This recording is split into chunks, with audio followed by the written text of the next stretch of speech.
If you've watched some of these videos before, you'll know that I'm a big fan of hockey, right? Love the sport, love the game, find it exciting. But also equally, I'm intrigued by the coaching, obviously because of our line of work. I'm interested in the tactics, the tools, the way they show up, right? I'm just curious about the coaching piece, and I'm always wanting to sort of pay attention and evaluate the way these professional coaches influence and work with their athletes.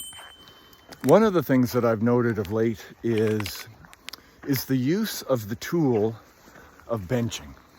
And I just find it an interesting choice. If I'm working with, well, in the past, especially when these two guys were young, right, Oakley? We use the notion of punishment, right? And so praise and punishment. And it influenced their behavior, right? It changed their behavior. But that's a dog, and no offense, guys. But with humans, it's different. So when a coach benches an athlete, it's the equivalent of sort of throwing a student in the corner with a dunce cap on and just saying, there, sit there and think about it. And it's not effective in the classroom. And guess what? It's not effective at the professional ranks, any ranks of hockey. And I'll tell you why. Because if we're trying to change a task, yes, reward, punishment, stick, carrot, it can change behavior. But if you're dealing with something that involves creative problem solving, you are creating a container for someone to screw up more often. So, and that's where the expression, when we feel safe to fail, we fail less often. That's where that comes from. When coaches create a culture of fear, where athletes are afraid of making mistakes, invariably they make more mistakes.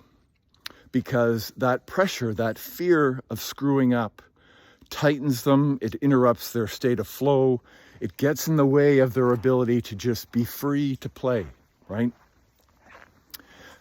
So when coaches use that tool, although they think it's having an impact, a positive impact, it's actually not.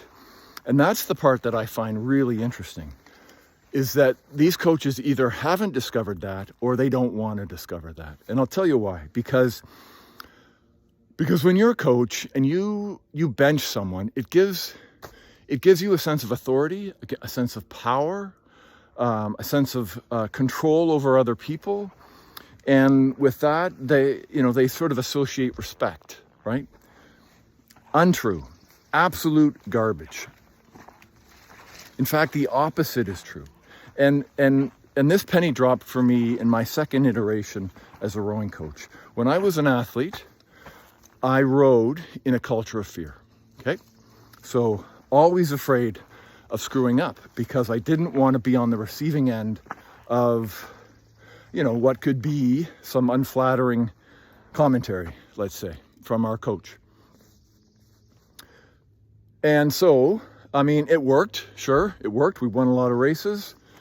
I got to a pretty high level of rowing, but it could have worked better. And so when that penny dropped for me, I decided that I was going to build a culture of safety for the athletes that I coached.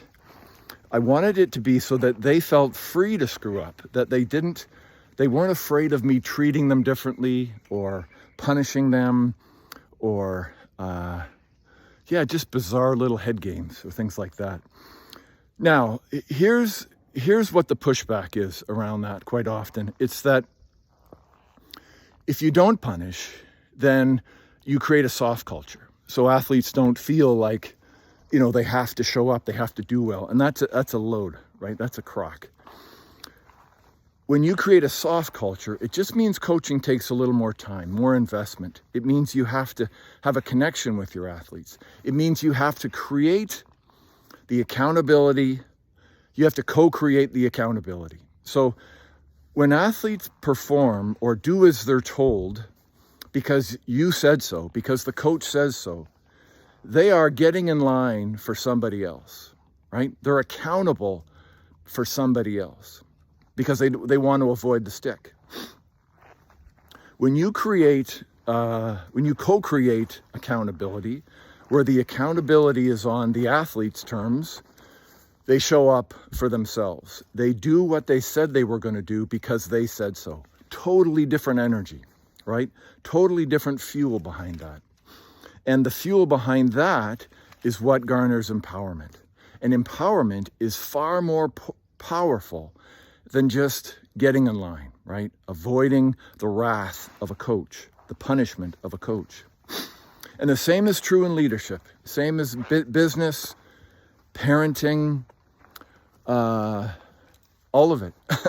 All of it. When we rely on stick and carrot, stick in particular in this case, as a way to impact or influence behavior, it will work. But it will work at a limited level, right? It'll only get you so far. And eventually the stick becomes, well, you just have to constantly be looking for a bigger stick in order for it to continue to work. When you create a safe culture where athletes aren't, or anybody isn't afraid to screw up, to make mistakes, and when they do, you have conversations with them where you reflect on what went wrong, you know, what was good, what was tricky, how are we going to do this differently? When you have those kinds of conversations, you invite empowerment. You invite them to show up on their terms. Far more powerful. Oh, baby. Huge. And so when I discovered that as a coach, I just thought, man, like, why doesn't everybody coach like this? It's so different. Forget about the fact it's more respectful, right? I mean, that's just how humans should treat humans. So your mindset matters. This is a biggie. In fact, it's one of the biggest. Creating a culture of safety and accountability that is deeper than just sort of towing the line, right? So whether you're a business owner, a hockey coach, or a parent, it doesn't matter. Adapting this sort of mindset when it comes to inviting people to show up differently is a far more powerful tool. So something to consider there for sure. Okay, in the meantime, take care of yourselves, share the love, and just try this on. See what it's like to create accountability without punishment, okay? And if you want, reach out, let me know how it goes. Okay, take care, everybody. See ya.